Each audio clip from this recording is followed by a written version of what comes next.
ମୁଁ ମାଳତୀ ମୁର୍ମୁ ମହୋଦୟଙ୍କୁ ନିବେଦନ କରିବି ସେ ମଞ୍ଚ ଉପରକୁ ଆସିବେ। ଏକ ଜୋରଦାର କରତାଳି ସହିତ ଆମେ ସ୍ୱାଗତ କରିବା ଆମର ସିଡିପିଓ ମ୍ୟାଡାମ ମହୋଦୟଙ୍କୁ।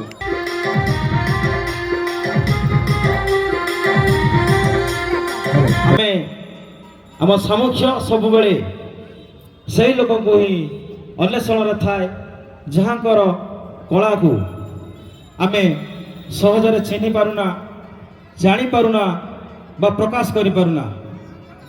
କିନ୍ତୁ ଆମ ଗାଁ ପାଇଁ ଆଜିର ଗୌରବ, ଭବିଷ୍ୟତର ମଧ୍ୟ ଗୌରବ। ସେଥିପାଇଁ ଆମ ସାମୁଖ୍ୟ ତାଙ୍କୁ ଖୋଜିକି ବାହାର ମଧ୍ୟ କରିଛୁ। ଆମେ ଆମ ଗଣରେ ସେ ମଧ୍ୟ ଉପସ୍ଥିତ ଅଛନ୍ତି। ମୁଁ ନିବେଦନ କରିବି ସେ ଆସିବା ପୂର୍ବରୁ ତାଙ୍କ ପାଇଁ ତାଙ୍କ ନାମ ଘୋଷଣା କରିବା ପୂର୍ବରୁ ତାଙ୍କ ପାଇଁ ଏକ ଜୋରଦାର କରତାଳି ମୁଁ ଚାହିଁବି। ୟୁଟ୍ୟୁବର ବୁଝି ସାରିବେନି କିନ୍ତୁ ଆମ ଗାଁର ସେ ଆପଣମାନେ ସମସ୍ତେ ଜାଣିନଥିବେ। ତେଣୁ ଆଜି ଜାଣିବା ପାଇଁ ଆପଣଙ୍କ ସମସ୍ତଙ୍କ ସାମ୍ନାକୁ ଆମେ ନିଶ୍ଚୟ ଆଣିଛୁ ଏବଂ ମଞ୍ଚ ଉପରକୁ ମଧ୍ୟ ନିମନ୍ତ୍ରଣ କରିବୁ ଶ୍ରୀମତୀ ଜୟନ୍ତୀ ସାହୁ ମହୋଦୟା ଏବଂ ଶ୍ରୀମତୀ ପାର୍ବତୀ ସାହୁ ମହୋଦୟାଙ୍କୁ ମୁଁ ନିବେଦନ କରିବି ମଞ୍ଚ ଉପରକୁ ଆସିବା ପାଇଁ। ଏକ ଜୋରଦାର କରତାଳି ସହିତ ଆମେ ତାଙ୍କୁ ସ୍ୱାଗତ କରିବା। ଆମର ୟୁଟ୍ୟୁବର ଜୟନ୍ତୀ ସାହୁ ମହୋଦୟା ଏବଂ ପାର୍ବତୀ ସାହୁ ମହୋଦୟା, ଏକ ଜୋରଦାର କରତାଳି।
ଆମ ଗଣରେ ଅଛନ୍ତି ୟୁଟ୍ୟୁବର ଶ୍ରୀମତୀ ଜୟନ୍ତୀ ସାହୁ ମହୋଦୟା ଏବଂ ଶ୍ରୀମତୀ ପାର୍ବତୀ ସାହୁ ମହୋଦୟା। ମୁଁ ଅନୁରୋଧ କରିବି ସାମ୍ନାକୁ ଆସିବେ ଏବଂ ତାଙ୍କର ବହୁମୂଲ୍ୟ ବକ୍ତବ୍ୟ ସହିତ ସେ କେମିତି ରିଲ୍ସ କରି କେମିତି କ'ଣ କଲେ ଏବଂ ୟୁଟ୍ୟୁବରେ ଆଜି ଯାହାକି ଇନକମ୍ରେ ପହଞ୍ଚି ସାରିଛନ୍ତି ଏବଂ ୟୁଟ୍ୟୁବରେ ଇନକମ୍ ମଧ୍ୟ କରିସାରିଛନ୍ତି। ସେ କେମିତି ଏତେ ପର୍ଯ୍ୟନ୍ତ ଆଗେଇଲେ ବା କାହା ସହାୟତାରେ ଆଗେଇଛନ୍ତି ବା କେମିତି ଆଗେଇଲେ ଆମ ପାଇଁ ସେଟା ଦରକାର କି ନାହିଁ ସେ ବାବଦରେ ସେ ନିଶ୍ଚିତ ତାଙ୍କର ସ୍ୱଳ୍ପ ବକ୍ତବ୍ୟ ରଖିବେ ଏବଂ କହିବେ। ମୁଁ ଏବେ ପ୍ରଥମେ ମୁଁ ଡାକିବି ଆମର ପାର୍ବତୀ ସାହୁ ମହୋଦୟା, ଯେ କି ମୁଁ ବଡ଼ମା ତାଙ୍କୁ ଡାକେ। ତେଣୁ ମୁଁ ତାଙ୍କୁ କହିବି ସେ ଯେମିତି ରିଲ୍ସରେ କରନ୍ତି ଠିକ୍ ସେମିତି ଏଠି ଆପଣଙ୍କ ସାମ୍ନାରେ ଦେଖେଇବେ। ତ ମୁଁ ନିବେଦନ କରିବି ଆମର ବଡ଼ମାକୁ ମଞ୍ଚ ଉପରକୁ ଆସନ୍ତୁ, ସାମ୍ନାକୁ ଆସନ୍ତୁ। ହ୍ୟାଲୋ, ମୁଁ ଚାହିଁବି ଏକ ଜୋରଦାର କରତାଳି ସମସ୍ତ ହାତରୁ ଆସିବା ଦରକାର। ଏକ ଜୋରଦାର କରତାଳି ସହିତ ଆମେ ସ୍ୱାଗତ କରିବା ଆମର ୟୁଟ୍ୟୁବର। भारत माता की जय। आज नेताजी सुभाष चंद्र बोसଙ୍କର 30ତମ ରୌପ୍ୟ ଜୟନ୍ତୀରେ ଆମକୁ ଏହି ମଞ୍ଚ ଉପରକୁ ଡାକିଥିବାରୁ ମୁଁ ସମସ୍ତଙ୍କୁ ଅଶେଷ ଧନ୍ୟବାଦ ଅର୍ପଣ କରୁଛି। ଅପରାହ୍ନରେ ପାଗ ଦେଇଛି। ମୁଁ ଏହି ମଞ୍ଚ କଥା କେବେ ଜାଣିନଥିଲି। ମୋ ମା ରୀନା ଏବଂ ମୋର ବାପୁ ଭାଇ ମୋତେ ଭିଡ଼ିଓ ମାଧ୍ୟମରେ ଏହି ରଙ୍ଗମଞ୍ଚକୁ ଆଣିଲେ। ମୁଁ ସମସ୍ତଙ୍କୁ ସେମାନଙ୍କ ପାଖରେ ଚିର କୃତଜ୍ଞ।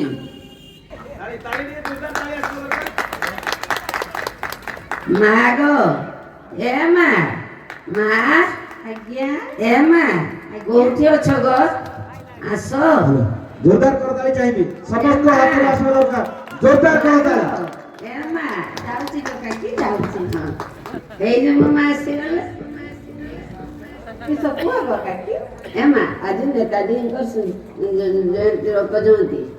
ହଁ ତୁମେ ଟିକେ କୁହ ନେତାଜୀ ଜୟନ୍ତୀ ବିଷୟରେ। ମୋର ସମସ୍ତଙ୍କୁ ନମସ୍କାର।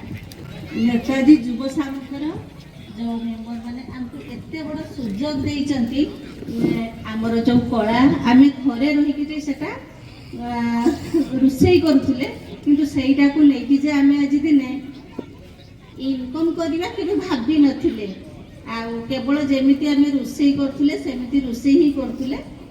ଆଉ ଆମକୁ ଆଜି ଏତେ ଖୁସି ଲାଗୁଛି, ମୋ ପାଖରେ ଭାଷା ହିଁ ନାହିଁ, ମୁଁ କ'ଣ କହିବି। ମୁଁ ପ୍ରଥମରୁ କାଟିକି କହୁଥିଲି, କାଟି ଷ୍ଟେଜ୍ କଥା ତ ଆମେ କେବେ ବି ଭାବିନଥିଲେ। ଏବେ ଆମକୁ ଷ୍ଟେଜ୍କୁ ଡାକୁଛନ୍ତି ମାନେ ଆମକୁ ତ କିଛି କହିବା ପାଇଁ ପଡ଼ିବ। କ'ଣ କହିବି ସେଇଟା ହିଁ ମୁଁ ମାନେ ଭାବିପାରୁନାହିଁ। ତଥାପି ଯେହେତୁ ଜଣେ ଗୃହିଣୀ, ଘର ରୋଷେଇ କରିବା, ଘର କାମ କରିବା ଛଡ଼ା ମୁଁ ଆଉ କିଛି ବି ଜାଣିନଥିଲି, କିନ୍ତୁ ଏମିତି ଖାଲି ଭିଡ଼ିଓ ବନଉଥିଲି। ଆଉ ତାପରେ ମୁଁ କାକିକୁ ଆଣିଥିଲି। ଆଉ ଏ ଭିଡ଼ିଓ ଆପଣଙ୍କ ସମସ୍ତେ ବନେଇ ପାରିବେ, ସମସ୍ତଙ୍କ ପାଖରେ ଯେଉଁ ଗୋଟେ ମୋବାଇଲ ଅଛି, କିନ୍ତୁ ସେଇ ମୋବାଇଲକୁ ଆମେ ବ୍ୟବହାର କରିକି ଯେ ଇନକମ୍ କରିପାରିବା ସେଇଟା ମୁଁ କେବେ ଭାବିନଥିଲି। ଆଉ ସେଥିପାଇଁ ମୁଁ ରୋଷେଇ କରିକି ଭିଡ଼ିଓ ମୋ ପୁଅ ଝିଅ ସମସ୍ତଙ୍କର ସହାୟତାରେ ମୁଁ ୟୁଟ୍ୟୁବରୁ ପେମେଣ୍ଟ ପାଇସାରିଛି। ସେଇଟା ହେଉଛି ସବୁଠୁ ବଡ଼ ଖୁସି। ଆଉ ମୋତେ ଗାଁର ବି କେହି ଚିହ୍ନନ୍ତିନି, ଅମରଦା ଲୋକ ବି ପଚାରୁଛନ୍ତି ଦିଦି ଆପଣଙ୍କ ଘର କେଉଁଠି, ଆମକୁ ଟିକେ କୁହନ୍ତୁ। ତ ଯାହା ହଉ ନେତାଜୀ ଯୁବ ସାମୁଖ୍ୟ ଆମକୁ ଆପଣମାନଙ୍କ ସାମ୍ନାକୁ ଆଣିଛନ୍ତି। ଆଉ ରୀନା କି କିଚେନକୁ ମୁଁ ବି ମାଆକୁ କହିଛି, ମା ଗୋ ମୁଁ ତ ବୟସର ଅପରାହ୍ନରେ ପାଦ ଦେଉଛି। ତାପରେ କହିଲି ଚାଲିବାକୁ ଅଛି ପଥ କହୁଦର ପୋଡ଼ନାରେ ପାଦ ଠକି, ଚାଲି ଚାଲି ପାଦ ଅବଶ ହୋଇବ, ଆଖି ପତା ଯିବ ମୁଦି। ଯେତେବେଳେ ପାଦ ଅବଶ ହୋଇଯିବ, ଆଖି ପତା ବୁଝିଯିବ, ସେତେବେଳେ ଆମ ଦୁନିଆ ରଙ୍ଗମଞ୍ଚରୁ ଅଭିନୟ ସରିଯିବ, ଆମେ ଉପରକୁ ଚାଲିଯିବା। ତ ରୀନା କି କିଚେନ 61,000 ପ୍ଲସ୍ ହେଇଗଲାଣି ସବସ୍କ୍ରାଇବର। ତ ଆଉ ଗୋଟେ ମୁଁ ପୁଣି ବ୍ଲଗ୍ସ ୱିଥ୍ ରୀନା ବନେଇଛି। ଯେହେତୁ ମୁଁ କେବଳ ରୋଷେଇ ଚ୍ୟାନେଲରେ ଏଗୁଡ଼ାକ ମୁଁ ଛାଡ଼ି ପାରୁନି, ସେଇଥିପାଇଁ ବହୁତ ମୋର ସବସ୍କ୍ରାଇବର ଭାଇ ଭଉଣୀମାନେ ରିକ୍ୱେଷ୍ଟ କଲେ ଦିଦି ଆପଣ ଗୋଟେ ବ୍ଲଗ୍ ଚ୍ୟାନେଲ ବନାନ୍ତୁ, ଆମେ ଆପଣଙ୍କର ସବୁ ଭିଡ଼ିଓ ଦେଖିବା ପାଇଁ ବହୁତ ଭଲ ପାଉଛି। ବିଶେଷ କରି ମୋ କାକିଙ୍କର କଥା, ମୋ କାକି ପୁରା କଥା ତାଙ୍କର ଏତେ ସୁନ୍ଦର, ଏତେ ମିଠା ତାଙ୍କ କଥାର, ସେ ସମସ୍ତଙ୍କୁ ନିଜର କରିନିଅନ୍ତି। ଏତେ ବୟସର ଅପରାହ୍ନରେ ପହଞ୍ଚିକି ବି ସିଏ ଆଜି ବି ତାଙ୍କର ସେତିକି ତାକତ ଅଛି ଯେ ସେ କଥା କହୁଛନ୍ତି ଏତେ ସୁନ୍ଦର, ଏତେ ଭଲ ପାଇବା ଦେଉଛନ୍ତି ଆପଣମାନେ।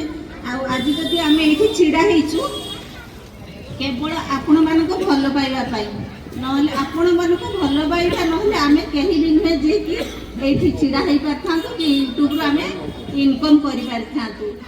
ସବୁଠୁ ବଡ଼ କଥା ହେଲା ଆପଣମାନଙ୍କର ଭଲ ପାଇବା, ସେତିକ ଦେଇଛନ୍ତି ଆମର କାକି ଆଉ ମୋତେ।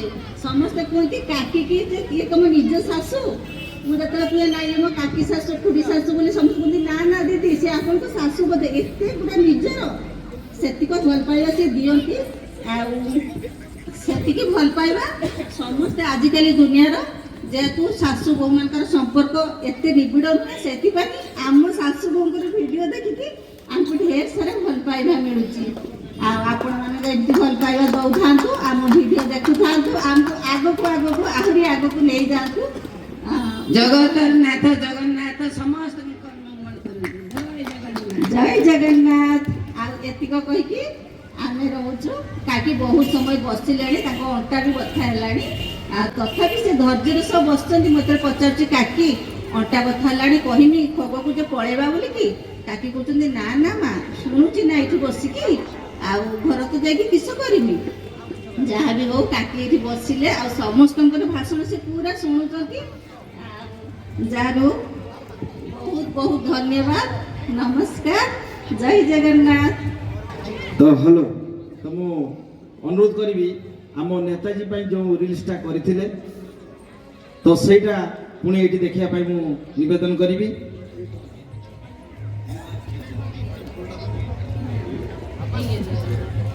ତ ମୁଁ ଚାହିଁବି, ଅନୁରୋଧ କରିବି, ଚାହିଁବି ନୁହେଁ ଅନୁରୋଧ କରୁଛି, ଆମର ନେତାଜୀ ପାଇଁ ଯେଉଁ ରିଲ୍ସଟା ବନେଇଥିଲେ ସେଇଟା ଏଇଠି କରିକି ଦେଖିବା ପାଇଁ ମୁଁ ଅନୁରୋଧ କରିବି ସମସ୍ତ ସାମ୍ନାରେ। ମା ଗো ମା ଆଜ୍ଞା। ଏତେ ପାଟି ଶୁଖିଲା କିଏ ଆସିଥିଲା କି? କାକି ଗୋ ହଁ, ମା। ଏ ଯୋଉ ନେତାଜୀ ଯୁବ ସାମୁଖ୍ୟର ପିଲାମାନେ ଆସିଥିଲେ ନା ତାଙ୍କର ଗୋଟେ ଆମକୁ କାର୍ଡ ଦେଲେ ଆଉ ସେ କହିଛନ୍ତି ସେଠିକି ଯିବା ପାଇଁ ସେଠି ନା ଢେର ସାରା ଦୋକାନ ବାଡ଼ି ଆସିବ ଆହୁରି କେତେ ସବୁ ଦୋକାନ ଛୋଟ ଛୋଟ ପିଲାମାନଙ୍କର ସବୁ ନାଚ ଗୀତ ସବୁ ହବ। ଏ ମା ବହୁତ ଭଲ ହବ ଗୋ ଗାଁ ଗୋଟେ ଉନ୍ନତି ହବ ଭଲ ହବ ନୁହେଁ? ହଁ ଆମେ ବି ଯିବା କାକି ହଁ ଯିବା ମା। ହଁ ସେଠି ଯିବା ବସିବା ଦେଖିବା ନୁହେଁ କି? ହଉ ଆପଣ ମାନଙ୍କୁ ଭଲ ଲାଗିଛି କି ନାଇଁ ଆମେ ଜାଣିନେ କିନ୍ତୁ ଆମେ ଆପଣ ମାନଙ୍କ ଭଲ ପାଇବା ପାଇକି ବହୁତ ଖୁସି ଆଉ ଆଉ କଣ କହିକି ମୋ ପାଖରେ କିଛି ଭାଷା ବି ନାହିଁ। ଆପଣମାନଙ୍କର ସାରା ଭଲ ପାଇବା ଆମକୁ ଏମିତି ଦେଇଥାଉ। ଏମିତି ଭଲ ପାଇବା ଦଉଥାନ୍ତୁ। ଜୟ ଜଗନ୍ନାଥ। ରହୁଛୁ ସମସ୍ତଙ୍କୁ ବହୁତ ବହୁତ ବହୁତ ଧନ୍ୟବାଦ। ଟିକେ ଛିଡ଼ା ହେବେ। ବର୍ତ୍ତମାନ ଆମ ସାମୁଖ୍ୟ ତରଫରୁ ଆପଣଙ୍କୁ ପୁଣି ଥରେ ଆମେ ସମ୍ବୋଧିତ କରୁଛୁ। ତ ସମସ୍ତେ ସବୁ କଥା କହିଲେ କିନ୍ତୁ ଲାଇକ୍ କରିବା କଥା କହିଲେନି, ତାହେଲେ କେହି ଲାଇକ୍ ଆଉ କରିବେନି, ସବସ୍କ୍ରାଇବ୍ କେହି କରିବେନି। ମୁଁ କହିଦେଉଛି ମୋ ତରଫରୁ ରୀନା କିଚେନ ସମସ୍ତେ ମନେ ରଖନ୍ତୁ। ରୀନା କି କିଚେନ, ରୀନା କି କିଚେନ ଆପଣମାନେ ସମସ୍ତେ ସବସ୍କ୍ରାଇବ୍ କରନ୍ତୁ, ଲାଇକ୍ କରନ୍ତୁ, ସେୟାର କରନ୍ତୁ। ଆମର ଉଦ୍ଦେଶ୍ୟ ସାମୁଖ୍ୟର ଉଦ୍ଦେଶ୍ୟ ଏହାକୁ ଆଗକୁ ନେବା ଏବଂ ସମସ୍ତଙ୍କ ସମ୍ମୁଖକୁ ଆଣିବା।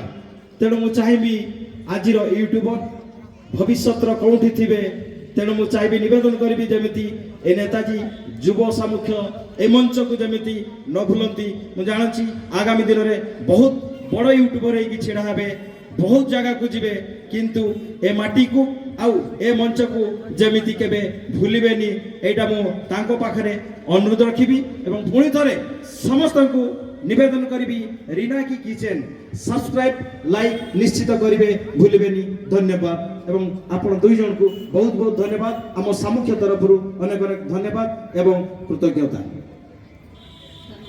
ଧନ୍ୟବାଦ ଆପଣ। କ'ଣ ବା ହୋଇପାରିଛି ସେ ମଣିଷମାନଙ୍କର ଯିଏ ଦିନହୀନ କରି ନିଜ ସ୍ତ୍ରୀର ଶବଟିକୁ ବହି କାଢ଼ିକି ନିଜ